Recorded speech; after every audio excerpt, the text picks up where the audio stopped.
ನಾವೆಲ್ಲ ಮಾಗಡಿ ತಾಲೂಕಲ್ಲಿ ಜನಿಸಿದ್ದೀವಿ. ಮಾಗಡಿ ತಾಲೂಕಲ್ಲಿ ನಾವೇನಾದರೂ ಮಾಡಬೇಕು ನಮ್ಮ ತಾಲೂಕಿಗೆ ಅನ್ನೋ ಒಂದು ಹಂಬಲ. ಅದು ನಮ್ಮ ಕೃಷ್ಣಪ್ಪನವರಲ್ಲೂ ಇದೆ.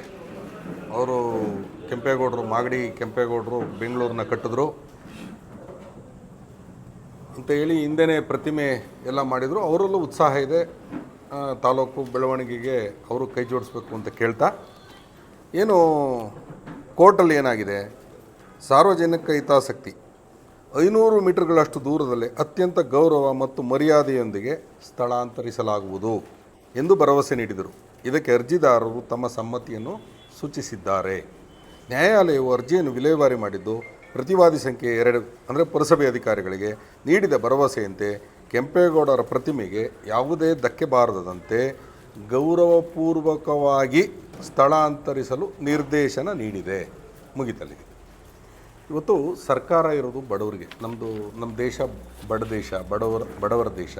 ಇವತ್ತು ಸರ್ಕಾರ KPS ಶಾಲೆ ಮಾಡಿತು. ಯಾರಿಗೋಸ್ಕರ?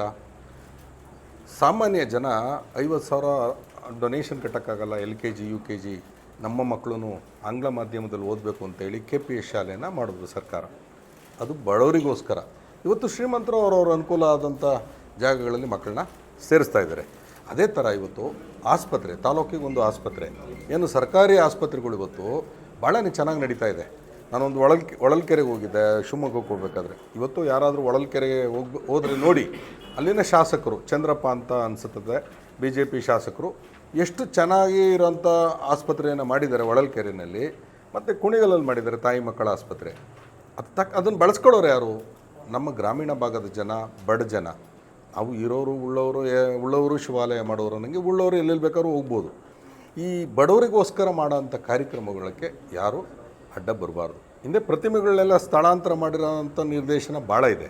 ಈಗ ವಿಧಾನಸೌಧದ ಮುಂದೆಗಡೆ ಬಾಬಾ ಸಾಹೇಬ್ ಅಂಬೇಡ್ಕರ್ ಅವರ ಪ್ರತಿಮೆನ ಮೆಟ್ರೋ ಕಾಮಗಾರಿ ಮಾಡೋಂಥ ವೇಳೆಯಲ್ಲಿ ಸ್ಥಳಾಂತರ ಮಾಡಿದ ಉದಾಹರಣೆ ಇದೆ. ಕೆಂಪೇಗೌಡರ ಬಗ್ಗೆ ನಮಗೆಲ್ಲರಿಗೂ ಭಾಳ ಅಭಿಮಾನ ಇದೆ. ಯಾಕೆಂದರೆ ಬೆಂಗಳೂರನ್ನ ಕಟ್ಟಿದಂಥವ್ರು ಮಾಗಡಿ ಕೆಂಪೇಗೌಡರು. ಮಾಗಡಿ ಕೆಂಪೇಗೌಡರ ಮೇಲೆ ನಮ್ಮ ಶಾಸಕರ ಆದಿಯಾಗಿ ಎಲ್ಲರಿಗೂ ಭಾಳನೇ ಗೌರವ ಇದೆ. ಅದನ್ನು ಎಲ್ಲಿ ಮಾಡ್ತಾ ಇದ್ದಾರೆ, ನಮ್ಗೆ ಎಲ್ಲಿ ಜಾಗ ಬೇಕಾಗಿದೆ ನೋಡ್ಬೋದು ನೀವು.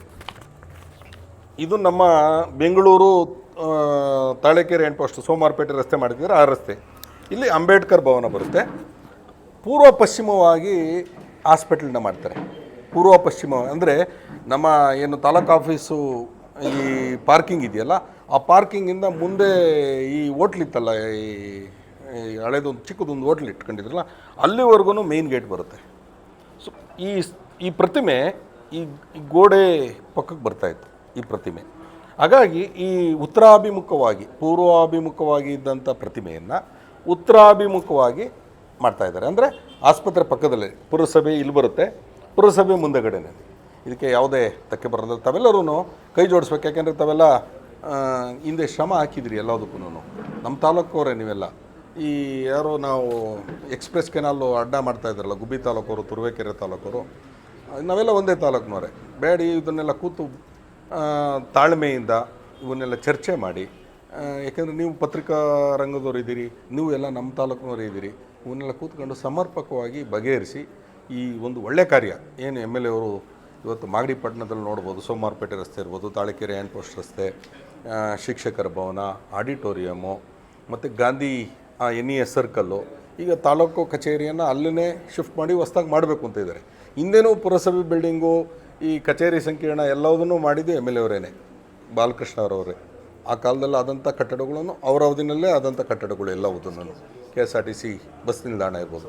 ಇವತ್ತು ಇದು ಏನು ಕೆಂಪೇಗೌಡ ಕೋಟೆ ದೊಡ್ಡದಾಗಿ ಮಾಡಿ 100 ಕೋಟಿ ವೆಚ್ಚದಲ್ಲಿ ಮಧ್ಯದಲ್ಲಿ ಕೆಂಪೇಗೌಡರ ಬೃಹತ್ತಾದಂಥ ಒಂದು ಪ್ರತಿಮೆಯನ್ನು ನಿರ್ಮಾಣ ಮಾಡಬೇಕು ಅನ್ನೋ ಒಂದು ಉದ್ದೇಶ ಇದೆ. ರಾಜೀವ್ ಗಾಂಧಿ ಯೂನಿವರ್ಸಿಟಿ ರಾಮನಗರದಲ್ಲಿ ಆಗ್ತಾ ಇರೋದ್ರಿಂದ, ಹೆಲ್ತ್ ಯೂನಿವರ್ಸಿಟಿ, ನಮ್ಮ ಮಾಗಡಿನಲ್ಲಿ ಸುಸಜ್ಜಿತವಾದ ಆಸ್ಪತ್ರೆ ಬಂದರೆ ಒಳ್ಳೊಳ್ಳೆ ಡಾಕ್ಟ್ರುಗಳು, ಏನು ನಮಗೆ ರಾಮನಗರ 30 ಕಿಲೋಮೀಟ್ರ್ ಇದೆ, ಇಲ್ಲಿಗೂ ಒಳ್ಳೊಳ್ಳೆ ಡಾಕ್ಟ್ರು ಬರೋವಂಥ, ವೈದ್ಯರು ಬರೋವಂಥ ಅವಕಾಶ ಇರ್ತದೆ. ನಮ್ಮಲ್ಲಿ ಫೆಸಿಲಿಟಿ ಇದ್ದಾಗ ಡಾಕ್ಟ್ರನ್ನ ಕರೆಸ್ಕೋಬೋದು.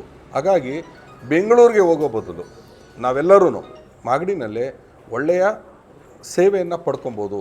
ಹಾಗಾಗಿ ತಾವೆಲ್ಲರೂ ಹಿರಿಯರಿದ್ರು, ಮಾಜಿ ಶಾಸಕರು ಇರ್ಬೋದು, ಯಾರು ಇರ್ಬೋದು, ಈ ಅಭಿವೃದ್ಧಿಗೆ ಕಾಲೆಳಿಬಾರ್ದು ಯಾರು. ನನ್ನ ವೈಯಕ್ತಿಕ ಅಭಿಪ್ರಾಯ, ಅಭಿವೃದ್ಧಿ ಕಾಲೆಳಿಬೇಡಿ. ಅಭಿವೃದ್ಧಿ ಕೈ ಜೋಡಿಸಿ. ರಾಜಕೀಯ ಬಂದಾಗ ನೀವೇನು ಬೇಕಾದ್ರೂ ಮಾಡಿ, ಮತ ಹಾಕೋ ಟೈಮಲ್ಲಿ ನೀವೇನು ಯಾವ ಥರ ನಿಮ್ಮ ತಂತ್ರಗಳಿದೆ ಅವನ್ನೆಲ್ಲ ಬಳಸಿ ಅಭಿವೃದ್ಧಿಗೆ ಕಾಲೆಳಿಬೇಡಿ ಅಂತ ಹೇಳ್ತಾ ಮಾತು ಮುಗಿಸ್ತೀನಿ. ನಮಸ್ಕಾರ.